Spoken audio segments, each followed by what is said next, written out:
Betrayal doesn't show up wearing a villain's mask. No, it usually shows up with banana bread and a fake smile. It's not the grand betrayals that leave the deepest scars. It's the quiet ones. The friend who disappears when your back starts hurting, the child who says, "I'll call tomorrow," and vanishes until Christmas, the partner who swears they love you right before they take your money, your peace, and your spare bedroom. And yes, Buddhism teaches compassion, but it never said you should be a doormat with prayer beads. Some betrayals aren't just painful, they are clarifying. They teach you who doesn't belong in the sacred second half of your life. Because at this stage your time is precious, your heart still tender, but your patience for nonsense, spiritually expired. So today we're not talking about revenge, we're talking about release, about walking away with a smile while lighting a stick of incense for the person you'll never speak to again. These aren't misunderstandings. These are soul-level violations, and will break down 5 betrayals that deserve no more chances. Not because you're cruel, but because you've finally stopped lying to yourself. Let's begin. Part 1. Disloyalty. The friend who brought a knife to a hug fight. Let's talk about a betrayal so sneaky, it almost always shows up, wearing kindness. Disloyalty. It doesn't come kicking down your door. It usually comes in the form of a friend who smiles in your face and sharpens a blade with your name on it behind your back. It's the sibling who says, "I'll always be there for you," right before they vanish, the moment you're no longer useful. It's the person who says they love you, but only when you're giving, not when you're falling apart. Let me tell you about Margaret, 68 years old, retired librarian and proud raisin cookie enthusiast. She spent over 30 years in her church circle, weekly gatherings, shared meals, and the kind of soft gossip wrapped in fake concern. One week she made a casual joke about someone's casserole. That joke ended up costing her every single friend in the group. Turns out her best friend Janet had been waiting for an excuse to exile her and become queen of the prayer potlucks. With one whisper campaign, Margaret went from being beloved to bitter old woman who ruins dessert. That wasn't just disloyalty, that was social euthanasia. Now, Buddhism doesn't obsess over punishment. It teaches us about cause and effect karma. It asks us to observe when a relationship nourishes our peace and when it poisons it. Disloyalty is a karmic rupture. When someone violates your trust, they've torn the energetic thread that connected you, and if you tie it back together without care, the knot becomes a noose. Here's the uncomfortable truth, especially for elders raised to be nice. Forgiving disloyalty doesn't always make you wise. Sometimes it just makes you available for the next round. And when you're in your 60s, 70s, or 80s, you don't owe anyone another round of chaos just to look spiritually mature. From a psychological standpoint, betrayal in later life doesn't just hurt it, destabilizes. You've spent decades carefully curating your social world. Friendships and family bonds aren't casual anymore. They're your scaffolding. So when someone betrays you, it isn't just emotional, it's existential. And still here come the excuses we whisper to ourselves. It's been so long, I don't want to throw it all away. She probably didn't mean it. It's just how he is. But here's the Buddhist medicine. Compassion without boundaries becomes self-abandonment. You can wish someone peace on their path and still gently show them the door. Disloyalty doesn't need revenge. It doesn't need a speech. It just needs distance. You don't need to curse them out. Just stop handing them the invitation to the parts of your soul they clearly don't honor, because in the sacred final chapters of life, you deserve companionship that is true, not just familiar. Keep only those who notice when you're quiet, who remember your birthday without Facebook reminders, who defend you when you're not in the room. That's loyalty. Everything else is just a smiling knife. Part 2. Deception, the long lie with a smile. You know what hurts more than being lied to? Realizing you believed it? Deception is betrayal dressed in polite clothing. It smiles, nods, and says, "Trust me," while digging a spiritual sinkhole under your feet. It doesn't need volume to be deadly. Sometimes it's just a look. Sometimes it's what they didn't say. And often it's what they made you believe about them, or worse, about yourself. Let's talk about Walter. 81 years old, Vietnam vet, crossword puzzle champ, and a hopeless romantic.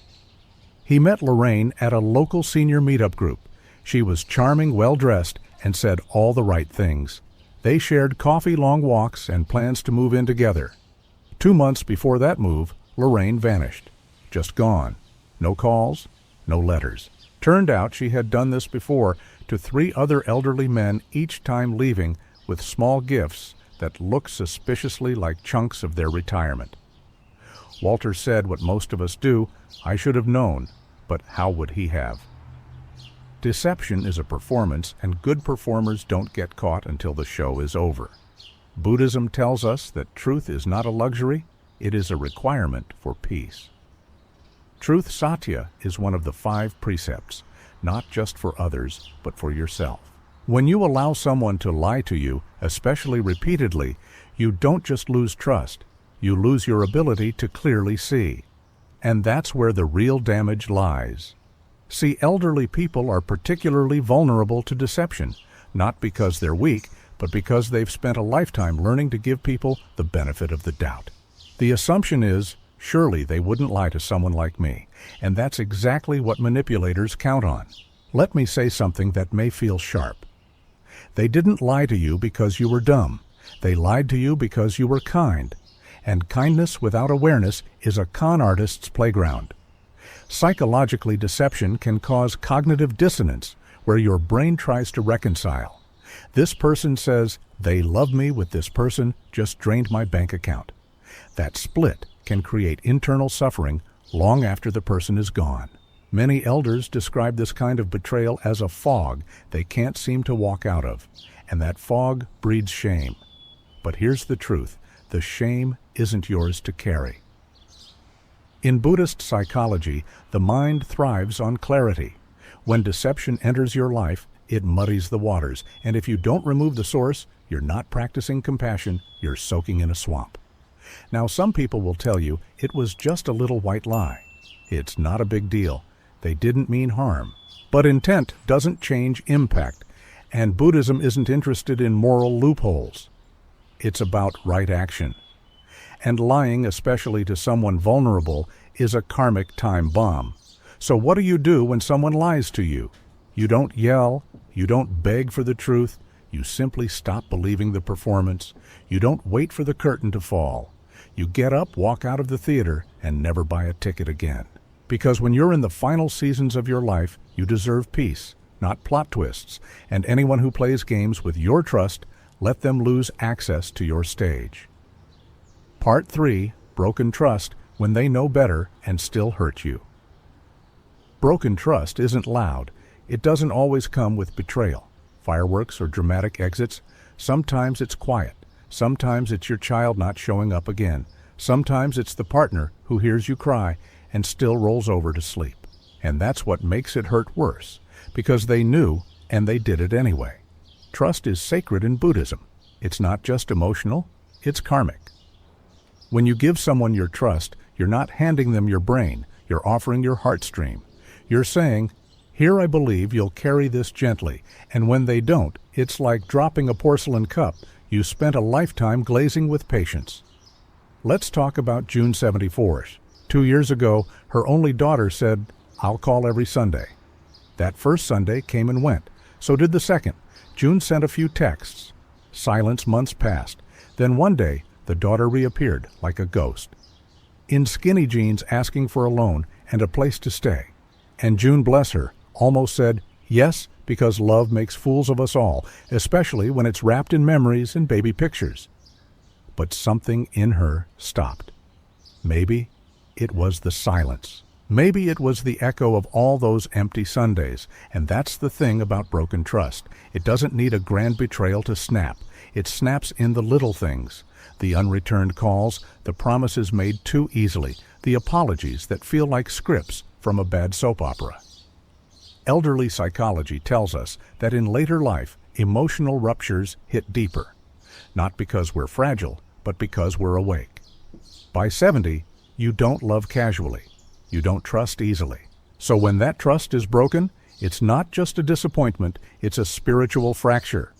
And unlike your hip, it doesn't always heal. Buddhism doesn't promise that people won't hurt us. It just reminds us not to cling to their better potential while they keep delivering harm. That's the suffering, clinging, hoping, rebuilding the same shaky bridge after it's already collapsed and calling that love. Let me offer you this image. Trust is like a ceramic bowl. If it cracks, you can glue it back together. But would you keep serving soup in it? Some of you are handing your soup, your warmth, your time, your last ounces of trust to people who have already dropped the bowl twice. And then you wonder why you feel so cold. Now society tells elders to be the bigger person, but Buddhism doesn't tell you to be big. It tells you to be wise. And sometimes wisdom means stepping away from someone who refuses to stop hurting you. So, what do you do when trust is broken? You don't issue ultimatums. You don't try to fix them. You do the most radical thing an aging soul can do. You stop explaining your boundaries. You start enforcing them. You protect your peace. Like it's the last candle in a dark room. Because honestly, it is. Part 4, Emotional Gaslighting. The I Never Said That Olympics. Let's talk about a betrayal that doesn't steal your money or your home. It steals your reality. Emotional gaslighting. Now gaslighting isn't new. It's just rebranded manipulation with a smug expression. It's the cousin of deception, but it doesn't lie to you directly. It trains you to lie to yourself. It starts small. I never said that. You're imagining things, you always overreact. And suddenly, you're standing in the kitchen holding a memory in one hand and a question mark in the other. Did that really happen? Or am I just getting forgetful? And that's where the cruelty kicks in. Because for older adults, the fear of mental decline is already a whisper in the back of the mind. So when someone begins twisting your reality, especially someone close, it doesn't just cause confusion, it creates spiritual erosion. You begin to doubt your emotions, your instincts, your memory, yourself. Let me introduce you to Harold, 77, Vietnam, vet crossword enthusiast, still sharp as a tack. But his partner Linda had a habit. Every time they had a disagreement, especially one where Harold clearly remembered her raising her voice or saying something cruel, she'd deny it, fully convincingly. You're making that up, Harold. You always do this. Maybe you should talk to someone. He started seeing a therapist. Turns out Harold didn't have memory issues. He had a truth issue, and it wasn't coming from inside his brain. It was coming from the person beside him. Buddhism teaches us about right view, the clarity of seeing things as they are. Gaslighting is an assault on that clarity. It clouds perception, it fogs truth, and it slowly replaces your inner knowing with someone else's version of events. And here's the worst part. Gaslighting is usually done by people who claim to love you. Elderly psychology has a cruel irony. The more you age, the more society assumes your mind is slipping. So when you are gaslit, even by accident, you're less likely to be believed and more likely to believe the lie. That's why gaslighting in older adults can lead to increased anxiety, depression, and even faster cognitive decline. Because when you're constantly questioning your own mind, you stop using it with confidence. But here's the Buddhist gift. You don't need to argue with a gaslighter. You don't need to prove your version of reality. You just need to stop outsourcing your sanity. And yes, sometimes that means setting sacred space between you and the person trying to rearrange your memories like furniture, even if they're your spouse, your child, or that well-meaning neighbor who says, "You're just tired," every time you bring up a valid concern. Gaslighting is the betrayal that says, "I don't trust your mind. Trust mine instead," and the only way to break free is to say, "No, thank you. I trust my breath. I trust the stillness. I trust the part of me that sees clearly even when you want me to see fog."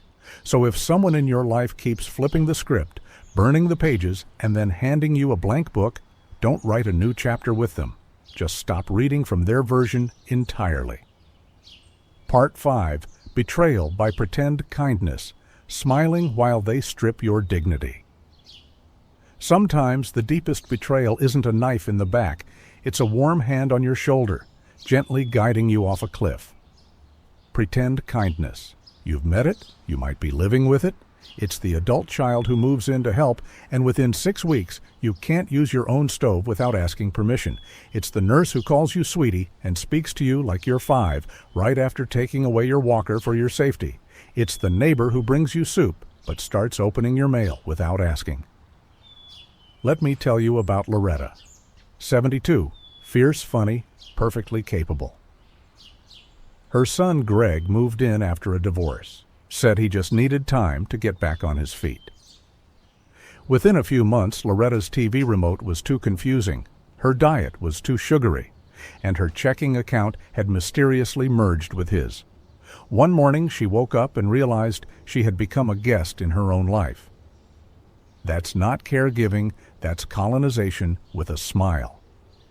Buddhism teaches us that true compassion never disempowers. The moment help starts eroding your autonomy, it's not kindness, it's control, and control dressed as love. That's betrayal in a velvet robe. In elderly psychology, this kind of behavior is often labeled benevolent paternalism, the belief that older adults need protection more than respect. The result? You're treated like porcelain admired, fragile and constantly moved without being asked, "Don't lift that, let me do it for you. You don't need to worry about that anymore." And maybe you don't. But when the decision is taken from you, not offered to you, you're not being helped, you're being erased. Here's the tricky part. It's hard to call it out because they say they love you. They say they're just trying to help, and who wants to argue with a warm smile and a homemade casserole? But here's the Buddhist lens. Intention matters, but impact matters more. Someone can love you and still harm you. They can care for you and still cage you. You don't have to wait until you're in a full-blown nursing home revolution to draw the line. You can reclaim your boundaries with a calm heart and a clear mind. Say, "I know you care. But please ask before you take over, support me, don't replace me. I've lived 70 years without a food schedule. I think I'll survive the occasional cookie." Because in the second half of life, what you need isn't supervision, it's sovereignty. And anyone who strips your dignity for your own good might be more concerned with their own comfort than your growth. You've earned your voice, your rituals, your right to live on your terms, even if that includes chocolate before dinner and watching reruns of shows everyone else calls vintage. So beware of the smiling captors, the soft-spoken dictators, the ones who disempower you while insisting they're saving you. They don't need your anger, just your distance. So what did we learn? Disloyalty, deception, broken trust, gaslighting, and pretend kindness. 5 betrayals that don't deserve your second chances or late-night soul-crushing analysis. Not because you're cold, but because you've finally realized peace isn't polite. Buddhism teaches us to see clearly, not to pretend, to let go of attachment, not to hug a burning house because it once felt like home. Forgiveness, beautiful when it's mutual, earned, and clean. But sometimes the real healing comes when you stop trying to recycle what already rotted. You are not a monastery for other people's bad behavior. You are not a rehab center for emotional repeat offenders. You are the sacred keeper of your own time, energy, and remaining years. And if someone has proven they can't hold your trust, don't keep handing it to them like candy at a nursing home. You can still love people from far, far away. That's not bitterness. That's clarity with boundaries. So take a breath, light your incense, or don't. Just promise yourself one thing: I won't keep letting in the people who only know how to leave me worse. You don't need closure, you need freedom. And guess what? You've earned it.